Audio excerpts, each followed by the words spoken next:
Hello, welcome to Leeds Tax News. I'm George Easterbrook. And I'm George Webb. Here are today's headlines. A new post office is opened in Headingley, following concerns for the future of the current one. Leeds Muslim Youth Forum are campaigning to break down stereotypes as part of Islamophobia Awareness Month. Patients at Leeds General Infirmary are being exposed to dangerous toxins due to the increasing levels of air pollution in Leeds city centre.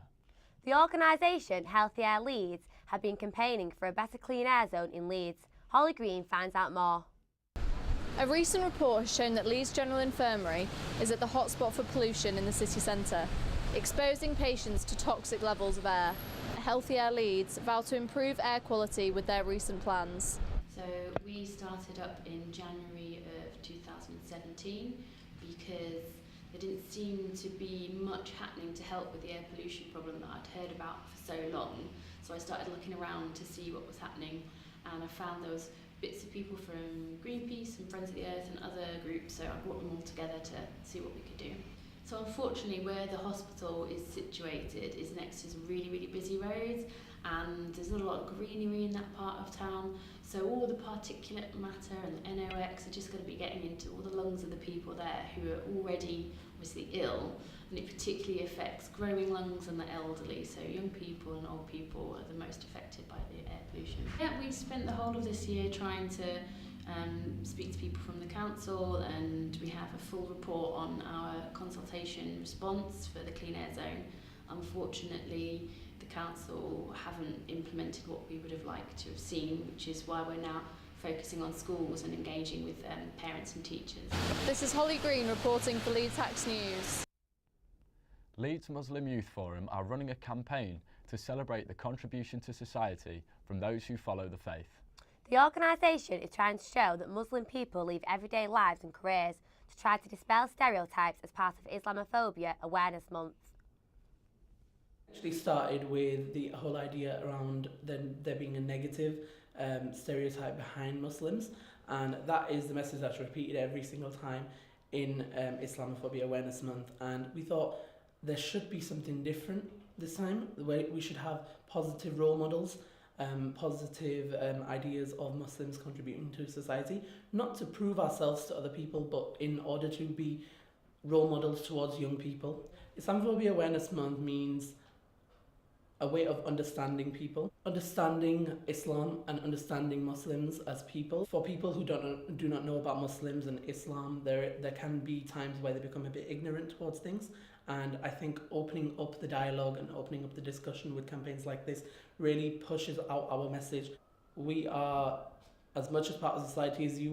We are not isolated, we're not anything different to you, it's just who we are, and this is the religion that we follow. There's no need to have such segregation. We really see lots of attacks happening, and there's a rising number of attacks straight after terrorist attacks, and people play into the whole idea of this has happened, we need an eye for an eye, but they target the wrong people, and unfortunately that happens quite a lot. It's really important for people to be highlighted and Muslims to be promoted within Leeds. It's all homegrown talent, and we don't get to put that on a platform, and I really thought that this campaign does exactly that. We push out the teachers, the youth workers, we've got the poets, people in arts, people in police, we've got all sorts, medics, people that have lived in Leeds just for studying, people that have lived here all their life, people that have lived here and gone on to better things because Leeds has improved them. Leeds Unsung Heroes and their achievements were celebrated at a special awards ceremony hosted by Leeds Council. The parents of the murdered MP, Joe Cox, were among the guests. James Brennan has this exclusive report. Leeds Civic Hall played host to the second ever Compassionate City Awards ceremony recently. The now annual event recognises the unsung heroes of Leeds and their achievements. With a total of 8 awards being handed out, including ones for Young Person of the Year and Woman of the Year, the 2-hour ceremony was a huge success and featured performances from the Roma Community Choir, Frankie Bounds and a local Bollywood dance troupe.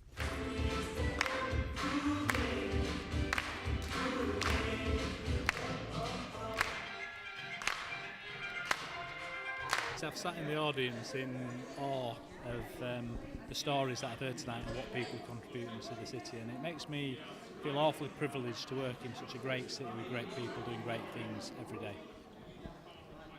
It's wonderful to see people here tonight not even understanding why they're here, that they didn't even know that they'd been nominated. People with tears in their eyes. We've had laughter, we've had tears, we've had entertainment, we've had fun, and it's wonderful to be able to enjoy that with all of our unsung heroes that work tirelessly in our communities. Former MP Jo Cox, whose life was taken in 2016, was honoured at the event, having an award given in her name. The Jo Cox Award was given for the greatest community achievement, and her parents were in attendance to hand over the award. They are just so special. For us especially, with having Jo being murdered, all the things that we've heard, seen, witnessed tonight that are going on in Leeds are all the things that Jo held in high value. She was compassionate about bringing communities together, working with refugees, helping the lonely, working with children. So these awards for us embody all that Jo stood for. With the 2019 event already given the green light, the details on the event and how to nominate people will be released shortly. I've been James Brennan, reporting for Leeds Tax News. Today marks the beginning of the Environment Agency's Flood Action Campaign. As many areas of the country are at risk of flooding, the campaign is encouraging people to prepare, act and survive by following a series of simple steps. Northern Rail strikes are going to worsen in the weekend before Christmas, as less than a third of their services are expected to run. The growing popularity of fast fashion is causing problems for charity shops. They are receiving an overload of cheap clothing which they are unable to sell because of the poor quality of the items. The shops end up sending a huge amount of clothes to landfill sites. After concerns over the future of the local post office, a new one has been opened at the Headingley Community Hub. The hub is also home to a library and a job shop centre. Councillors hope the opening of the post office will provide a better service for local people. The Headingley Community Hub has partnered up to open a new post office in Headingley Centre. The reopening will provide essential services to the local community. Expect to see local councillors, MPs and plenty of the public. Like I said, it's already established here, so it's a case of not losing it, and that's really important to us. It's a very, very high footfall post office. So when the post office said they were thinking of closing, we were somewhat taken aback by that.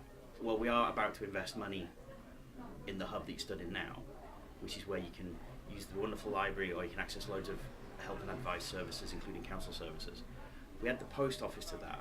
It's a really potent mix of things that people will come in and use the hub for. We want to deliver more and better services to our residents, revitalise our libraries, and at the same time rationalise how many locations we operate from. And all our libraries are already well-established community hubs in themselves and focal points of the community. So we thought, where we can, let's look at bringing in council services and voluntary and advice service into those locations as well. So you get a real powerful nexus of change, if you like, for people. Despite operating in a vastly changing world, the post office is still extremely important for people. Head down to the Headingley Community Hub for access to the library, the post office and a great social space. I'm Emily Connerant, reporting for Leeds Tax News. A new cafe for the LGBT community has opened in Leeds city centre. Campaigners say not everyone wants to meet in bars and clubs, and so the Flamingos Cafe is very welcome. Lily Ryder has this report. Flamingo Coffee House Leeds is the first non-alcoholic based LGBT space, offering a safe late night venue for groups to meet up. Are more safe spaces needed for the LGBT community?